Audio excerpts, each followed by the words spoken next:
Hi అందరికీ. నేను ఒక ఏపీఐ కోర్ట్ ఆస్పిరెంట్‌ని. ఈరోజు ఒక సజెషన్ ఇవ్వడానికి వచ్చాను. అందుకంటే ముందు అసిస్టెంట్ ఎగ్జామినర్ పోస్ట్‌కి రా మార్క్స్ అనేవి రిలీజ్ అయ్యాక చాలామందికి సెలక్షన్ ఛాన్సెస్ ఉంటాయా లేదా అని క్లారిటీ వచ్చేసింది. అండ్ దెన్ వాళ్ళు మూవ్ ఆన్ అయ్యి నెక్స్ట్ డిస్ట్రిక్ట్ కూడా ప్రాక్టీస్ చేస్తున్నారు. సో మనకేంటంటే typist, copyist, data entry operator, computer operator పెట్టిన వాళ్ళకి ఒక చిన్న సజెషన్ ఇవ్వబోతున్నాను.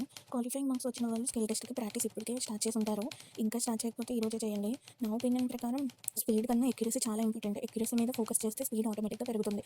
లీగల్ వర్క్స్ ఉన్న ప్యాసేజెస్‌ని ప్రాక్టీస్ చేయండి. Judgement, jury, charges, petition, affidavit లాంటి వర్డ్స్ రెగ్యులర్‌గా టైప్ చేయండి. ఇవే మాక్సిమం వస్తాయి. నేను ఈ ఛానల్ క్రియేట్ చేసింది రీజన్ ఒకటే. మనందరం కలిసి ప్రిపేర్ అవుదామని.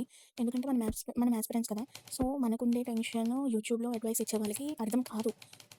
సో, మనందరం కలిసి సపోర్ట్ చేసుకుంటూ, ఇన్ఫర్మేషన్ షేర్ చేసుకుంటూ కలిసి ప్రిపేర్ అవ్వాలని నా చిన్న కోరిక.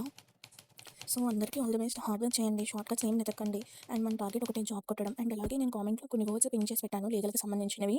సో, అవి రోజు వార్మప్ లాగా స్టార్ట్ చేయండి. అంటే రోజు మార్నింగ్ వెంటనే లెగిసిన వెంటనే స్పీడ్ చేయకుండా కొంచెం వార్మప్ వర్డ్స్ పెట్టుకుంటే మీకు రోజు రిపీటెడ్ వర్డ్స్ అవుతాయి అవి. సో, అవి చెక్ చేయండి. అండ్ అలాగే సబ్స్క్రైబ్ చేసుకోండి. మీకేమైనా ఐడియాస్ ఉంటే నాతో షేర్ చేయండి. నా నుంచి డైలీ ఇలాంటి వీడియోస్ మీకు రోజు వస్తాయి. So, thanks for watching.